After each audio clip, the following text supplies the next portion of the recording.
do tema família, em Êxodo 12, 13, que ele fala assim,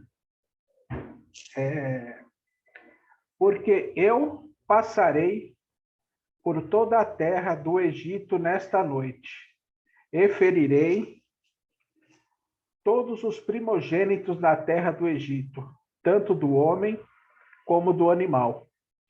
E contra todos os deuses do Egito executarei o juízo. Eu sou o Senhor. E o sangue vos será um sinal sobre as casas em que estiverdes.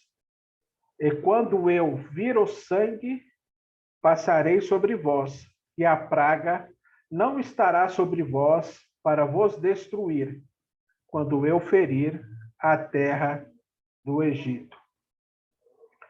Deus amado e misericordioso, cerca, Senhor, todas as casas que estão nesta live com muralhas de fogo. Coloca anjos, Senhor, com suas espadas desembainhadas. Cubra-nos com teu sangue, Senhor. Abra nossos olhos e ouvidos espirituais, para que nós possamos entender o que tu queres de nós esta noite. Que não seja eu, que seja o Senhor. É que eu te peço e te agradeço em nome de Jesus. Amém, Senhor. Amém. Em Êxodo capítulo 12, né, o Senhor pede para que as famílias de Israel elas passem juntas, né, à noite, pois o anjo ia passar, o anjo do Senhor, ia ferir os primogênitos, né? Deus ia cumprir uma promessa. Mas ele não colocou a todos que estavam lá no mesmo balaio. Ele separou quem era seu, né? E o sangue que foi aspergido na porta, alertando, né? Aspergindo, né? Na porta e alertando para que todos estivessem juntos. Era importante para a família estar reunida enquanto o mal passava por fora. Vocês notam algum paralelo com os dias de hoje? Né? Eu vejo casa, né, onde filhos saem da casa e eles, os pais, não sabem para onde os filhos vão. Os filhos só falam e quando falam, né, volta amanhã. Né? E aí você pode passar o trinco na porta que eu não estarei, que eu não voltarei hoje. Né? E aqui quem fala é alguém, né, que uma época da vida, eu mesmo, tinha uma época da minha vida que eu saía na sexta pela manhã e só voltava no domingo à noite. Né? Então não é assim por achar, é por vivência própria. Né? Quando os pais são cristãos, eles oram, né, para que os filhos, eles oram para os filhos, né, e falam assim, que os filhos fiquem visíveis para todo mal, né? Eu sempre faço essa oração para os meus filhos, quando eles saem. Eu falo, Deus, torna-os invisíveis para todo inimigo, para todo mal. Mas se por um lado, né, eu faço uma pergunta, e se o mal for permitido por Deus? Nós temos vários exemplos na Bíblia que aconteceram coisas com Israel por permissão de Deus. Aconteceu com Jó, aconteceu com o reino. Se o rei conversava com Deus e pedia orientação, ele tinha vitória. Se ele fazia da cabeça dele, era derrota. E tinha hora que Deus falava, vai. Tinha hora que Deus falava, segura, que quem vai sou eu. Entendeu? Nós sabemos, né, que a salvação é individual. Mas a gente também sabe que como a primeira instituição criada por Deus, né, a família tem um lugar de destaque, né, nessa hierarquia divina, né? Hoje em dia, e já foi falado pelos irmãos na semana, o que a gente mais vê é ataque direcionado à família. A família como Deus a concebeu, né? Pai, mãe e filhos, né? A promessa que Deus fez a Abraão, a Isaac e a Jacó não foi comprem escravos e eles serão a sua descendência, né? A promessa foi que, se a gente ler, né, em Gênesis 15, a partir do versículo 1, né, ele fala assim, depois destas coisas, a palavra do Senhor veio a Abraão em uma visão dizendo, não temas, Abraão, eu sou o teu escudo e a tua recompensa será infinitamente grande. E Abraão disse: Senhor Deus, o que me darás, visto que ando sem filhos, e o mordomo da minha casa é Eliezer de Damasco? E Abraão disse: Eis que não me deste semente, e eis que um nascido da minha casa é meu herdeiro. E eis que a palavra do Senhor veio a ele dizendo: Este não será o teu herdeiro, mas o que sairá das tuas próprias entranhas será o teu herdeiro. Abraão teve mais filhos? Teve. Assim como Isaac, Jacó ou Israel mais tarde, né? Também tiveram. Mas esses sempre saíram, né? Como disse o versículo 4, das suas entranhas, né? O plano de Deus que envolve família, em boa parte, são para crescimento da sua glória. Vejam, 12 tribos inteiras saíram do Egito 430 anos depois, que um pouco mais de 70 pessoas, né, que era uma família só, com vários filhos, né, daria um pouco mais de 70 pessoas, entraram. Né, saíram dezenas, centenas de milhares, né? Antes da Páscoa, né, essa questão que ela ocorreu dos primogênitos, ela foi o que deu o início à Páscoa, né, dos judeus, né? E você nota que depois desses 430 anos, os israelitas eram maiores que os próprios egípcios em número de pessoas.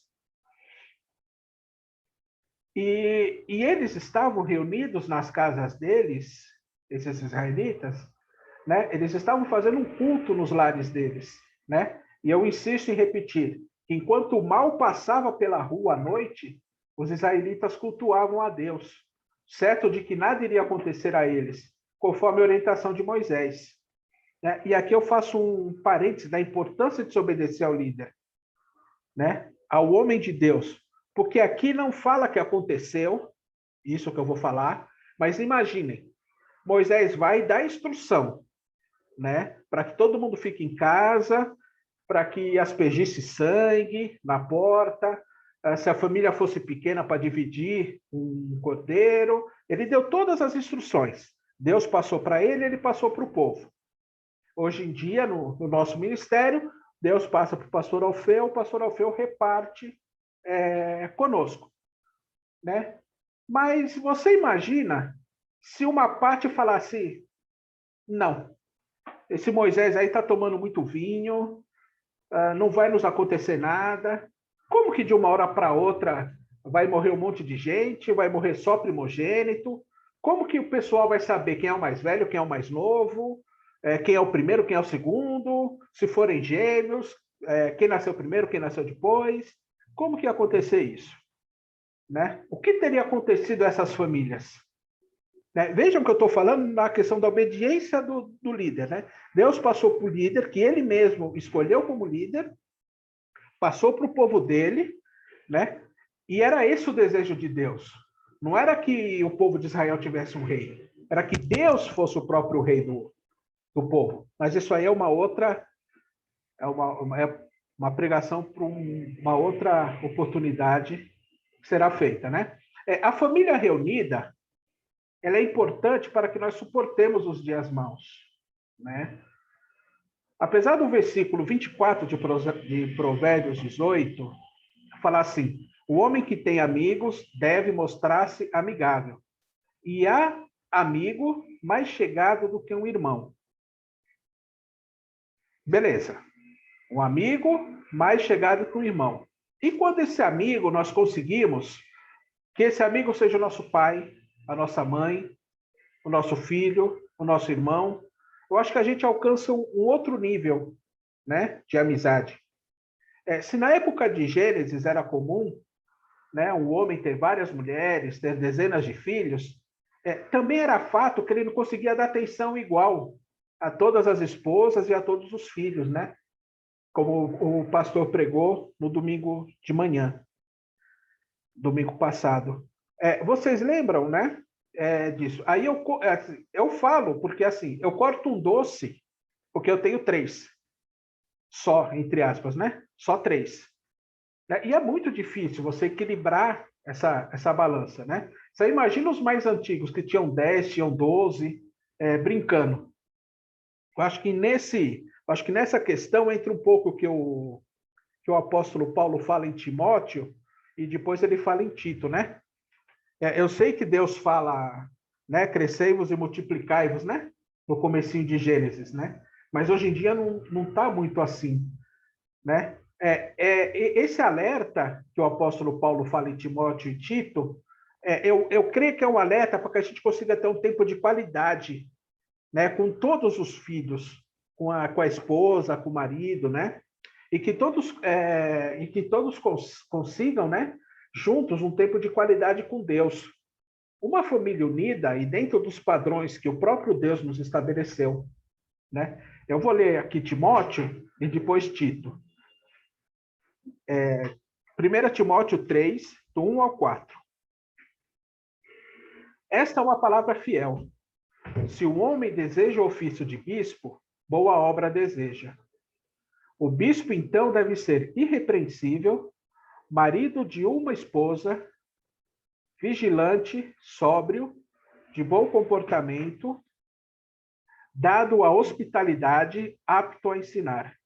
Não dado ao vinho, não espancador, não cobiçoso, de lucro desonesto, mas paciente. Não contencioso, não avarento, que governe bem a sua própria casa, tendo seus filhos em sugestão, com toda a serenidade. E em Tito, no capítulo 1, de 5 a 8, fala assim: Por esta causa te deixei em Creta. Esse é o apóstolo Paulo escrevendo para Tito. Para que pusesses em ordem as coisas que ainda restam, estabelecesses anciãos em cada cidade, como já te mandei. Aquele que for irrepreensível, marido de uma só esposa, tendo filhos crentes, não acusados de libertinagem ou rebeldia. Porque todo bispo deve ser irrepreensível, como administrador de Deus, não soberbo, nem iracundo. Iracundo significa que manifesta ou que é propenso a manifestar ira, cólera, iroso, irascível, furioso. Né? Iracundo é tudo isso. Nem dado ao vinho, nem espancador, nem cobiçoso de lucro desonesto, mas amante da hospitalidade, amante dos bons, sóbrio, justo, santo, temperante, retendo firme a fiel palavra que lhe foi ensinada, para que seja capaz da sã doutrina, tanto de admoestar como de convencer os contradizentes. O resultado disso que eu falei, desses versos, né? A gente volta a Êxodo 12, né? Só que aí nos capítulos 26 e 27, eu acho que ele fecha o que eu estou passando aqui para os irmãos, né? E acontecerá, quando vossos filhos vos disserem: o que quereis dizer com este culto? Que direis? Este é o sacrifício da Páscoa do Senhor, que passou sobre as casas dos filhos de Israel no Egito, quando feriu os egípcios e livrou as nossas casas. E o povo curvou a cabeça e adorou. E o povo, vou repetir, curvou a cabeça e adorou. Os nossos filhos, ao verem como nós somos como pais em atitude e não em palavras, levarão esse exemplo para outras gerações, assim como esse costume chegou até nós. O que foi ensinado por Paulo a Tito, a Timóteo e a todos os que o ajudavam, porque eles sempre deixavam um pilar, eram exemplos que ele mesmo fazia, né? Ele como pai espiritual. E nós como pais físicos, né? Nós precisamos procurar ter um tempo de mais qualidade com os nossos filhos, mesmo os que já são adultos, mesmo os que já são casados, né? Porque nós nunca deixamos de ser filhos, né? Nós sempre somos filhos. Nós sempre somos netos, né? E apesar de nós sermos, nós que já somos pais, daqui a algum tempo seremos avós, nós mesmo assim ainda somos filhos. E a família junta, tentando ficar mais próximo de Deus possível, a gente tem certeza que o mal vai passar pelo lado de fora. O mal não vai entrar, porque a casa está obedecendo a palavra de Deus. Ela está junta, prestando um culto no lar. Hoje nós não vamos passar, nós não vamos aspergir sangue na nossa porta, né? Mesmo porque aí os vizinhos vão chamar a polícia para cima da gente, né? Mas nós reunidos, procurando fazer um culto a Deus, ou explicando para os nossos filhos alguma passagem, ou conversando, os que já têm um entendimento maior, a gente pode fazer um debate sadio sobre isso, mas o mais importante é sempre manter Deus no centro, que nós vamos conseguir, com que a nossa casa seja uma casa forte, né? Que a nossa família seja uma família forte. Amém? Eu gostaria de agradecer a oportunidade, em nome de Jesus, e já gostaria de emendar, né,